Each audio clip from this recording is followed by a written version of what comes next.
Ал енді бісміллә деп пиццамыздың соусын әзірлеп бастаймыз.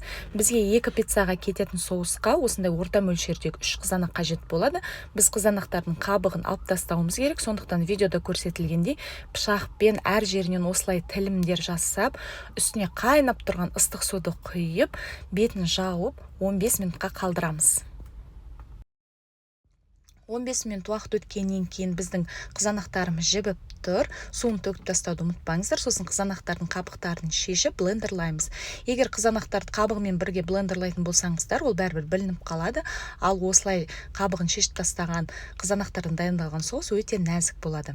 Енді табаны қыздырып, зәйтүн майын құйып, кішкене чесногымызды салып, 30 секундтай ғана қуырамыз. Одан артық қуырудың қажеті жоқ. Сосын құрғақ орегано дәмдеу үшін салып, тағы да 20 секундтай қуырамыз. Егер орегано свежий болатын болса, онда қызанақтан кейін қосасыздар. Ал құрғатылған дәмдеуішті міндетті түрде қуырып жатқанда қосып жіберу керек болады. Енді блендерден өткізілген жаңағы қызанақтарымызды салып, бір бұрқ еткеннен кейін 2 минуттай ғана қайнатамыз. Ұзақ қайнатудың қажеті жоқ.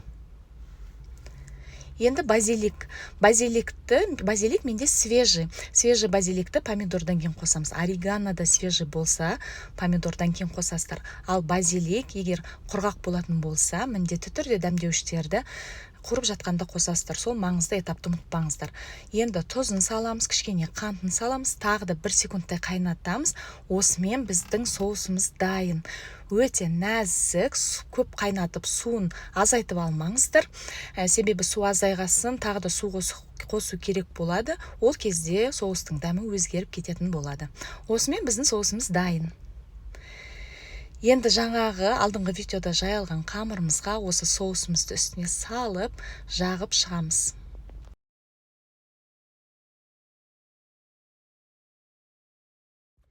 Біздің соусымыз өте дәмді, өте нәзік болып шығады. Базилик пен орегано соусқа өте керемет дәм беретін болады. Ал енді ірімшігімізге келейік. Менде ірімшік моцарелла және сметанковый. Екі ірімшік те өте майлы. Пиццаға неғұрлым майлы болса, ірімшіктер соғұрлым жақсы болады. Егер құрғақ майлылығы аз ірімшік салсаңыздар, пиццаларыңызда сәл құрғақтау және ірімшігі қаттылау болып шығады. Сондықтан ірімшіктің майлылығына көңіл бөліңіздер.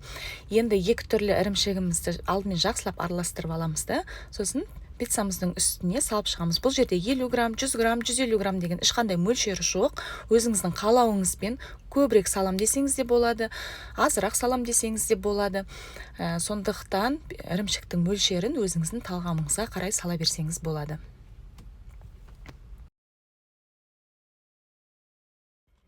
Енді ірімшіктің үстіне жұқа туралған шұжығымызды саламыз. Менде Бижан фирмасының говяжий сервелады.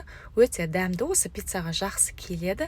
Ірімшіктің үстіне осылайша салып шығамыз. Сосын қызанақтарымызды дөңгелетіп турап, ашық жерлеріне тағы да қойып шығамыз. Талғамыңызға қарай бұл жерде тек қана орнын ауыстырып, әртүрлі пицца жасай берсеңіздер де болады. Айтқандай-ақ ең маңыздысы қамыры мен соусы. Қалған салмасын өздеріңіздің қалауыңызбен өзгертіп сала берсеңіздер болады. Болды, енді пиццамызды алдын ала 200 градуста қызып тұрған пеште 7-8 минуттай ғана пісіріп аламыз. Пицца өте керемет болып шығады.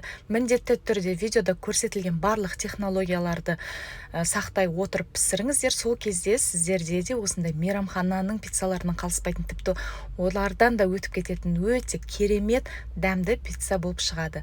Баршаңызға ас болсын, рецепт көңілдеріңізден шықты деген үміттемін. Міндетті түрде жасап көріңіздер.